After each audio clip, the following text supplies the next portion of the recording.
Hello बच्चों, आप लोगों को फिर से स्वागत है आप लोगों का ब्यूटीफुल सा channel Lucifer universe of physics. मैं कौशिक शाह। आज हम लोग डिस्कस करेंगे Newton's law of motion part 20, जो प्रीवियस हम लोगों ने एम्स के कुछ न्यूमेरिकल सॉल्व किए थे। तो आज भी हम लोग एम्स के कुछ न्यूमेरिकल सॉल्व करेंगे।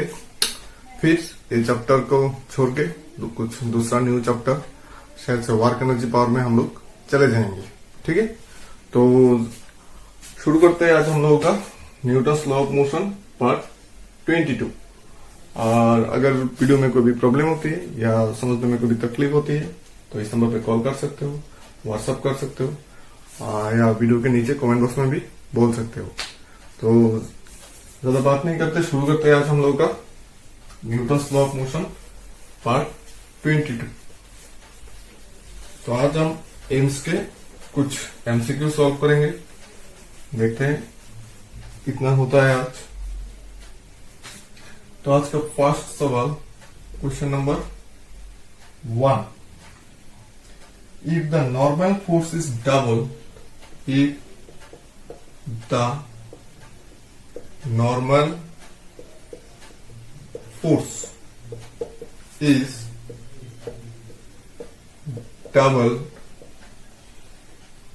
then coefficient of friction is, then coefficient of friction is, if normal force is double, then coefficient of friction is a half, b triple, C double,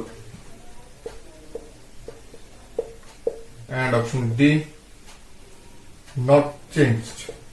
Not changed. AIMS 1994. AIMS 1994। तो देखो आज का सवाल क्या है। If the normal force is double, then coefficient of friction। तो coefficient of friction generally normal force के ऊपर डिपेंडेंट होता ही नहीं है। मतलब coefficient of friction normal reaction के ऊपर डिपेंड होता है, नॉर्मल फोर्स के ऊपर डिपेंडेंट नहीं होता। मान लो कि यहाँ पर एक ब्लॉक है, नॉर्मल फोर्स मतलब ऐसा फोर्स अगर हम लोग अप्लाई करते हैं तो इसके ऊपर डिपेंडेंट नहीं है, तो ये नॉर्मल रिएक्शन के ऊपर डिपेंड है। नॉर्मल रिएक्शन कितना आता है उसके ऊपर डिपेंडेंट है, नॉर्मल फोर्स के ऊपर डिपेंडेंट नहीं। तो हम लोगों का ऑप्शन क्या होगा? D, not change. मतलब नॉर्मल फोर्स को डबल करो या ट्रिपल करो, इसका कोफिशिएंट ऑफ फ्रिक्शन चेंज होगा ही नहीं। ठीक है, चलो ठीक है। फिर देखेंगे दूसरा सवाल, question number 2। A block has been placed on an inclined plane. A block has been placed on an inclined plane with the slope angle theta, with the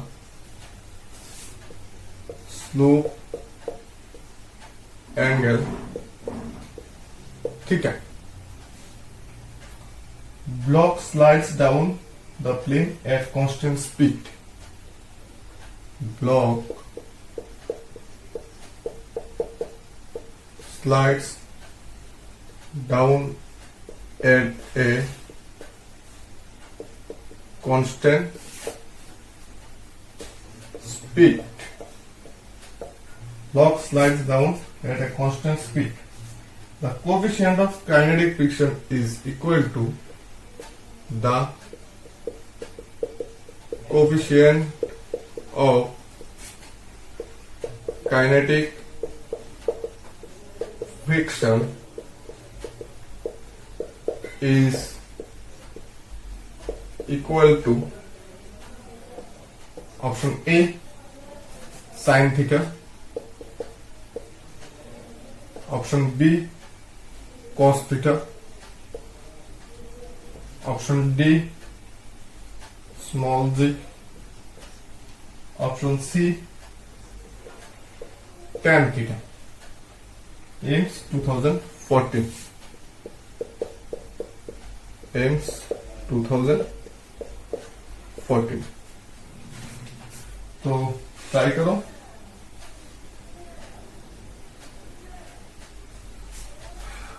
block has been placed in an inclined plane. मान लेते हैं एक inclined plane है जिसके ऊपर block को रखा हुआ है, ठीक है, with the slope angle theta, मतलब ये एंगल हो गया theta. Block slides down at a constant speed, ये कांस्टेंट स्पीड से नीचे की तरफ जा रहा है, ठीक है। The coefficient of kinetic friction, तो मतलब अगर ये नीचे की तरफ जा रहा है तो ऊपर की तरफ फ्रिक्शनल फोर्स अप्लाई होगा, क्योंकि ब्लॉक का वेलोसिटी है नीचे की तरफ, तो इसका ऑपोजिट डायरेक्शन पे एक फ्रिक्शनल फोर्स काम करेगा, तो इस तरफ एक फ्रिक्शनल फोर्स काम करेगा। As block is in motion, then frictional force will act in opposite direction and this frictional force is due to friction between mass and inclined plane. तो यहां पर जो फ्रिक्शनल फोर्स काम करेगा वो होगा काइनेटिक फ्रिक्शन, क्योंकि ब्लॉक जो है वो मोशन पे है। तो कोएफिशिएंट ऑफ काइनेटिक फ्रिक्शन क्या होगा? या angle of slope equal to angle of repose. मतलब यहां पर जो स्लोप का एंगल दिया हुआ है वो थीटा एंगल की वजह से ये ब्लॉक डायरेक्टली नीचे की तरफ आ रहा है, कोई भी फोर्स अप्लाई करने का जरूरत नहीं है। तो यहां पर एंगल ऑफ रिपोज क्या था? जिस मैक्सिमम एंगल तक ये ब्लॉक स्टेबल मतलब इक्विलिब्रियम में रह सकता था, लेकिन ये तो मोशन पे आ गया है, तो मतलब angle of repose equal to angle of slope. और so mu equals to tan theta, ये हम लोगों ने थ्योरी में डिराइव किया था कि mu equals to tan theta. That means option C is the correct option, ठीक है। अगर एंगल ऑफ स्लोप और angle of inclination is equal to angle of repose, then we can write mu equals to tan theta. मतलब coefficient of friction जो है वो tan theta की समान होता है, ठीक है। कोएफिशिएंट ऑफ फ्रिक्शन जो है वो tan थीटा की समान होता है। तो हम लोग ऑप्शन आ जाएगा ऑप्शन सी डी। तो हम लोग ऑप्शन आ जाएगा ऑप्शन डी, ठीक है। चलो ठीक है, अभी चलते हैं नेक्स्ट क्वेश्चन, क्वेश्चन नंबर 3 पे।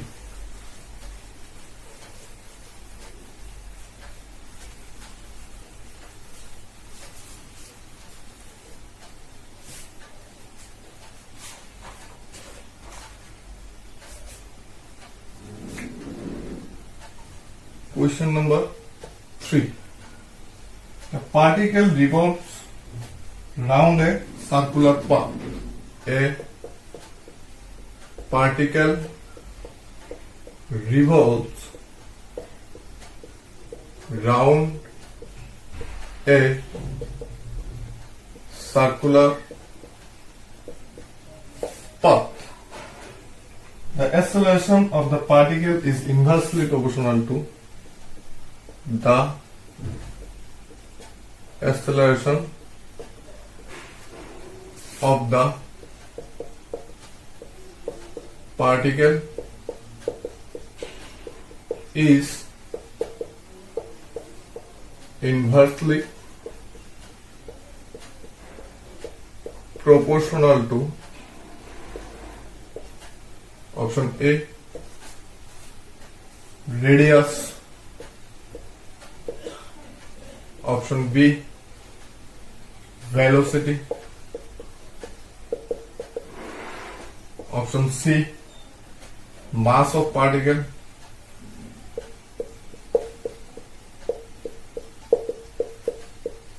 option D both B and C.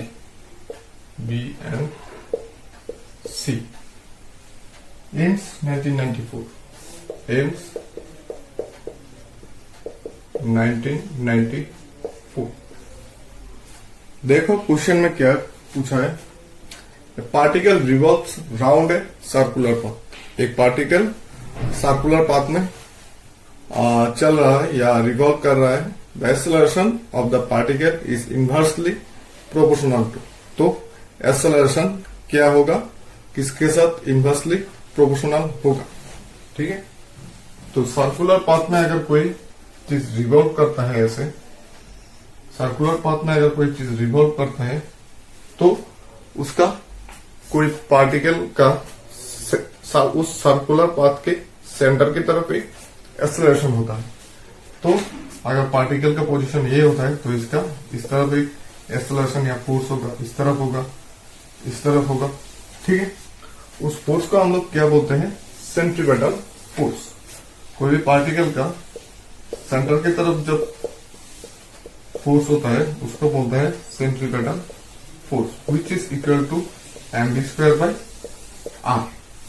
ठीक है, सेंट्रीपेटल फोर्स का फॉर्मूला है ये mv² बाय r। जब हम लोग रोटेशनल चैप्टर पढ़ेंगे, सर्कुलर मोशन पढ़ेंगे, तब देखेंगे mv² by r is the circular centripetal force। And from Newton's second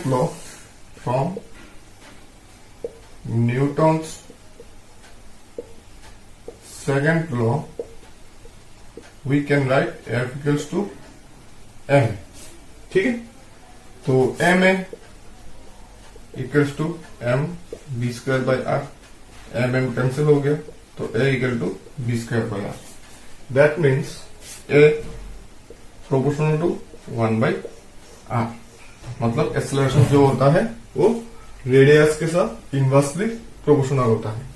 that means option A is the correct answer. ठीक है, जो एक्सेलरेशन होता है, अगर एक पार्टिकल सर्कुलर पाथ में रिवॉल्व करता है तो उसका सेंटर की तरफ एक फोर्स होता है which is called centripetal force. And अगर किसी चीज के ऊपर फोर्स अप्लाई होता है तो उसका तो एक्सेलरेशन होगा ही होगा, तो उसका एक्सेलरेशन को बोलते हैं centripetal acceleration which is equal to v² by r। तो इस इक्वेशन से हम लोग देख सकते हैं कि a प्रोपोर्शनल टू 1/r, और ये ऑप्शन दिया हुआ है ऑप्शन ए। ठीक है, चलो ठीक है।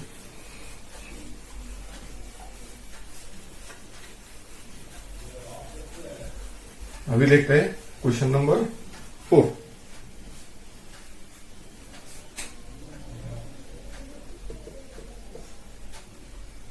Two masses m1 equal to 5 kg and m2 equal to 10 kg.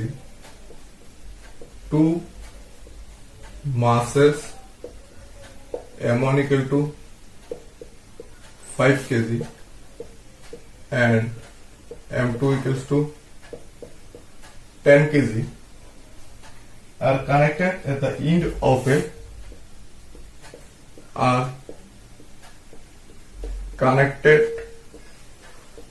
at the end of a inextensible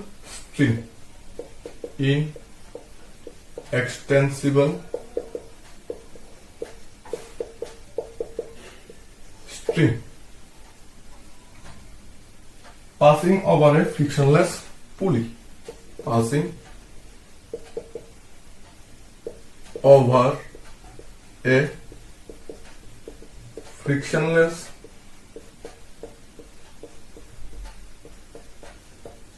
pulley as shown यहाँ पर फिगर दिया हुआ है, when masses are released then acceleration of the mass will be, when masses are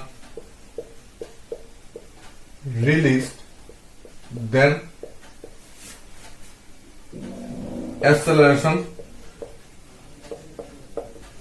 when masses are released then acceleration of the masses is option A small g, option B g by 2, option C g by 3, option D g by 4। तो figure जो इन लोगों ने दिया है ये हो गया पुली, यहां पर आ गया एक मास, यहां पर आ गया दूसरा मास M1 एंड M2। ठीक है, ये आया है एम्स 2010 पे, एम्स 2010 पे। तो कोशिश करो, ऐसा न्यूमेरिकल हम लोगों ने पहले भी किया था नीट पे या AIPMT वाले में। तो M1 equals to 5 kg, M2 equals to 10 kg, ये हो गया 5 kg, ये हो गया 10 kg। तो इसका मास ज्यादा होने से इसका वेट ज्यादा होगा, दैट मीन्स इसका नीचे की तरफ फोर्स ज्यादा होगा, तो इसका नीचे की तरफ होगा M2G। मतलब ए सिस्टम छोड़ने से ये ब्लॉक नीचे की तरफ आ जाएगा और दूसरा ब्लॉक ऊपर की तरफ जाएगा। तो अगर मान लेते हैं कि स्प्रिंग का टेंशन जो है वो T है, जो हमेशा ऊपर की तरफ ही काम करेगा। एक ब्लॉक नीचे की तरफ आने से भी ऊपर की तरफ काम करेगा, एक ब्लॉक ऊपर की तरफ जाने से भी टेंशन ऊपर की तरफ ही काम करेगा। तो इसका भी नीचे की तरफ होगा M1G वेट। अभी अगर हम लोग इसका फोर्स बॉडी इक्वेशन लिखते हैं तो देखो, मान लेते हैं पूरा सिस्टम का एक्सेलरेशन है A, assume acceleration of the system is A।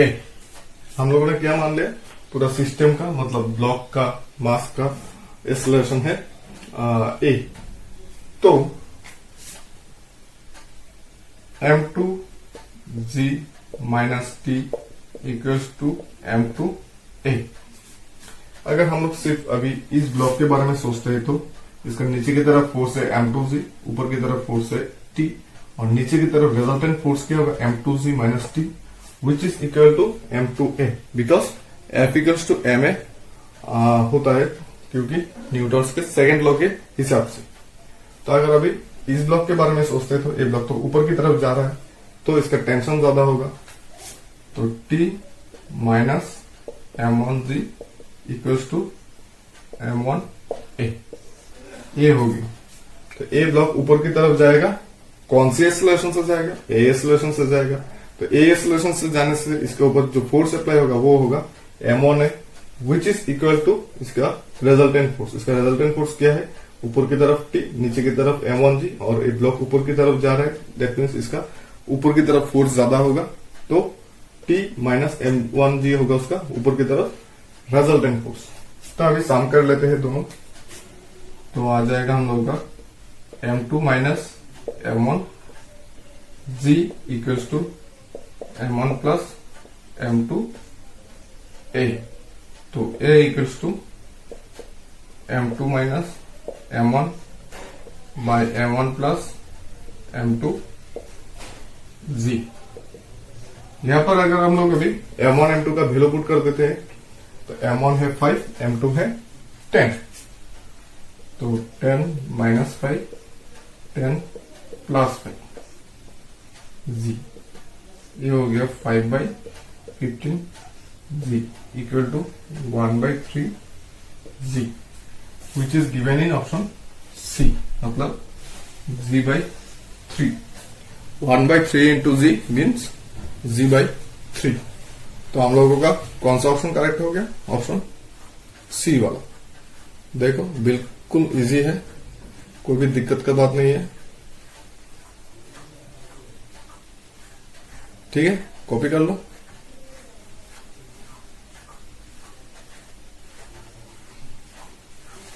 चलो ठीक है,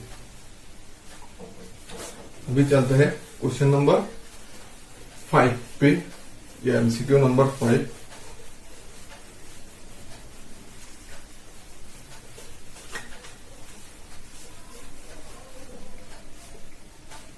वो भी पुली का ही है। Question number 5। 3 equal weights 3 kg, 3 equal weights 3 kg each are hanging on a string. Each are hanging on a string passing over a frictionless pulley. Passing over a frictionless pulley as shown in the figure. As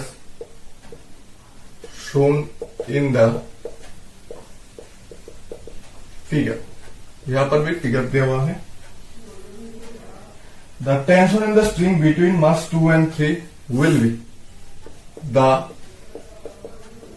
tension in the string. The tension in the string between mass 2 and 3 is taking g equal to 10 meter per second square. Taking g equals to 10 meter per second square. Option A 5 Newton. Option B 6 Newton. Option C 10 Newton. Option D 20 Newton. AIIMS 2009। AIIMS 2009। यहां पर figure है कुछ ऐसा।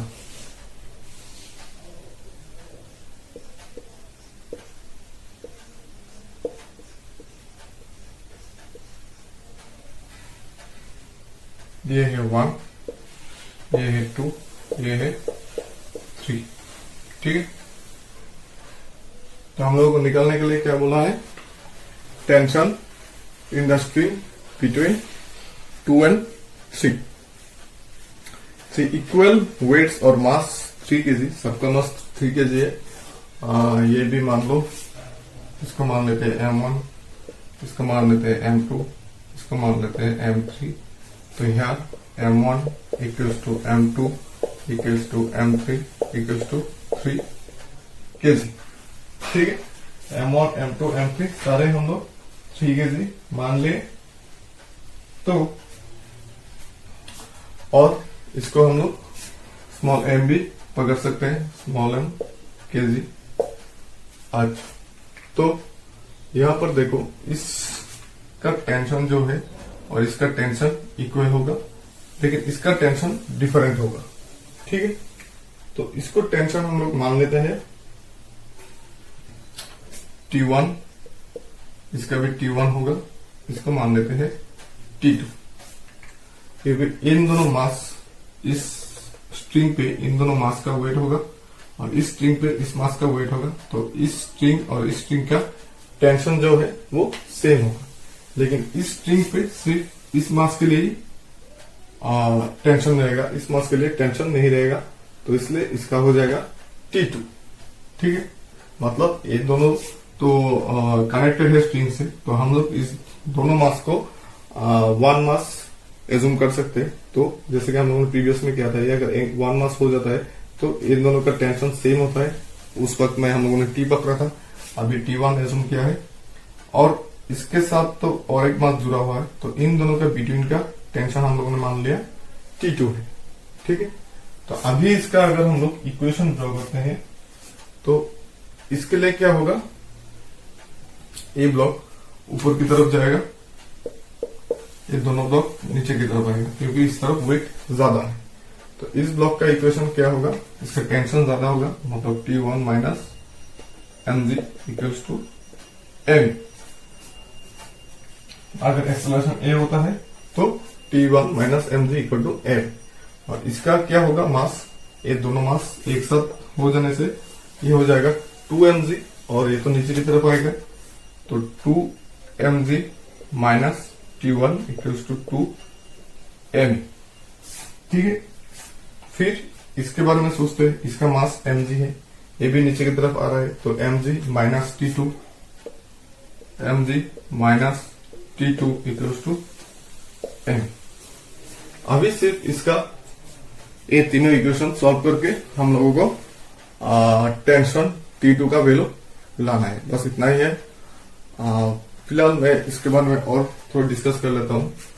ये दो block ऊपर की तरफ जा रहा है तो इसका टेंशन ज्यादा होगा, तो टेंशन माइनस वेट मतलब mg इक्वल टू m। ये दोनों ब्लॉक नीचे की तरफ आ रहे हैं तो इसका वेट ज्यादा होगा, इसलिए इन दोनों का वेट, टोटल वेट कितना है 2mg, और ऊपर की तरफ टेंशन कितना है T1, तो 2mg minus T1 equals to 2mg। ये ब्लॉक सिर्फ नीचे की तरफ आ रहा है, इसका ऊपर की तरफ टेंशन T2 काम कर रहा है, तो mg वेट ज्यादा है इसलिए नीचे की तरफ आ रहे हैं, mg minus T2 equals to m। तो अभी क्या करते हैं, इन दोनों को प्लस कर देते हैं, इक्वेशन 1 इक्वेशन 2 प्लस कर देते हैं, एडिंग इक्वेशन 1 एंड 2, तो T1 कैंसिल हो जाएगा, mg इक्वल्स टू 3m। ठीक है, mg इक्वल्स टू 3m, तो m इक्वल्स टू क्या हो गया, mg बाई 3। यहां पर m का वैल्यू पुट कर देते हैं, तो mg minus T2 equals to mg by 3, तो T2 equals to mg minus mg by 3, तो ये आ गया 2mg बाई 3। ठीक है, तो अभी सबका वैल्यू पुट कर देते हैं, तो आंसर आ जाएगा T2 इक्वल्स टू 2m का वैल्यू कितना है 3 kg, g 10 है बाई 3, 3 कैंसिल, आंसर आ गया 20 Newton, which is in option D. तो हम लोगों का डी वाला ऑप्शन करेक्ट हो गया। ठीक है, बिल्कुल इजी है, पहला न्यूमेरिकल समझने से यह तो बिल्कुल इजी है, कॉपी कर लो।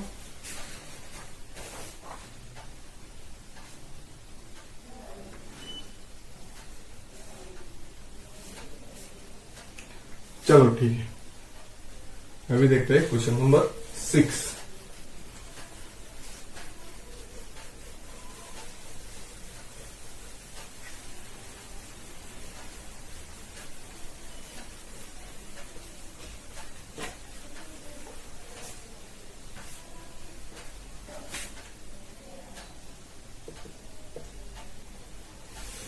A gun of mass 10 kg fires.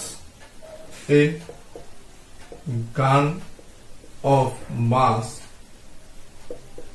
10 kg fires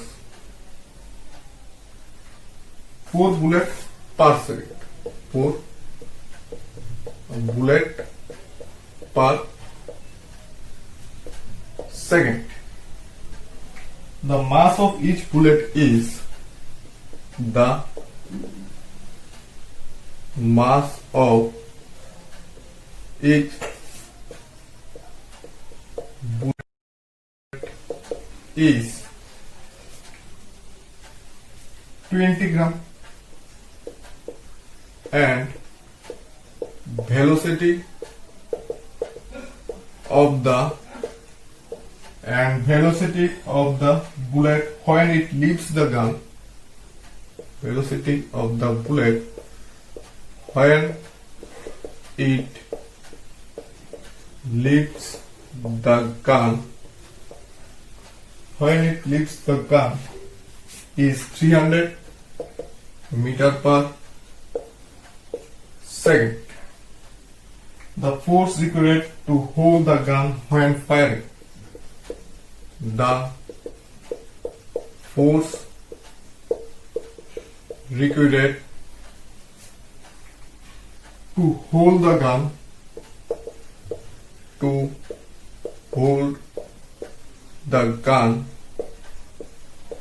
when firing is option A 6 Newton, option B 8 Newton, option C 24 Newton, option D 240 Newton. AIIMS 2016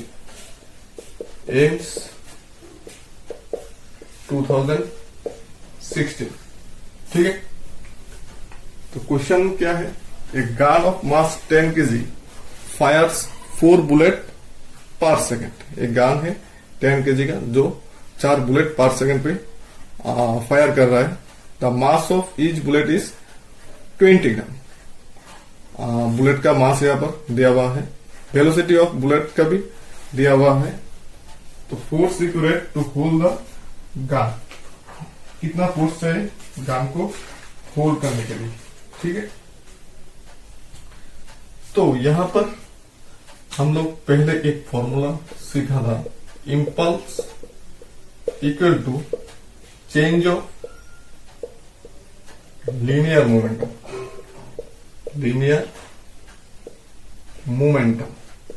ये हम लोगों को पता है कि impulse equal to change of linear momentum, और impulse क्या होता है, फोर्स इंटू टाइम। तो यहां पर हम लोग इंपल्स क्या होता है, force into time equal to change of linear momentum. तो यहां पर मोमेंटम क्या होगा, एक मास के लिए mv होगा फाइनल मोमेंटम और इनिशियल होगा mu। लेकिन यहां पर 4 बुलेट पर सेकेंड है, तो यहां पर हम लोग क्या लिखेंगे, 4 बुलेट का मास होगा 4mv माइनस 4mu। तो 4m कॉमन लेने से v माइनस u, ये हो गया हम लोगों का चेंज ऑफ मोमेंटम। तो यहां पर अभी सारा वैल्यूज पुट कर देते हैं। तो फोर्स हम लोगों को निकालना है, टाइम तो दिया हुआ है पर सेकेंड, तो टाइम का हो जाएगा 1 टू 4। m का वैल्यू कितना दिया हुआ है, 20 ग्राम।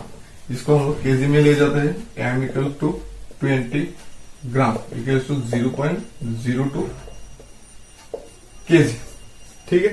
तो यहां पर आ जाएगा m का 0.02 और v कितना है 300 और u कितना था,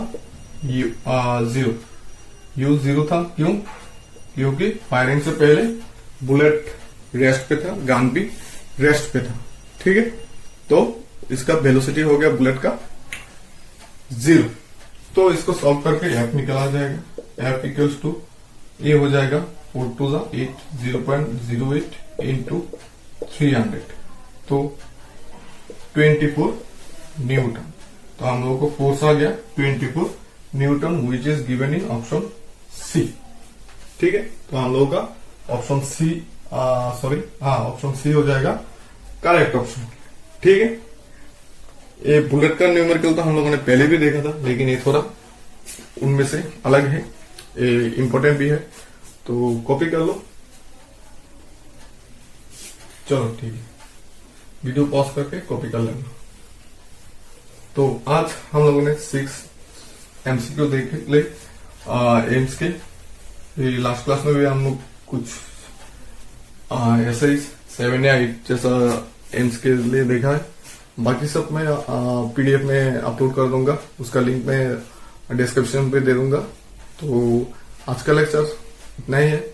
फिर हम लोग वर्क एनर्जी पावर डिस्कस करेंगे। अगर न्यूटन्स लॉ ऑफ मोशन में और भी न्यूमेरिकल चाहिए या और भी कोई प्रॉब्लम होती है तो कमेंट बॉक्स में जरूर बोलो। मैं फिर से कोई बात नहीं वीडियो अपलोड कर दूंगा। और नहीं तो हम लोग चले जाएंगे वर्क एनर्जी एंड पावर। ये भी एक इंटरेस्टिंग चैप्टर है, बहुत मजा आएगा। तो आज के लिए इतना ही काफी है। मिलते हैं नेक्स्ट वीडियो में न्यू चैप्टर न्यू टॉपिक लेके। तब तक के लिए टाटा।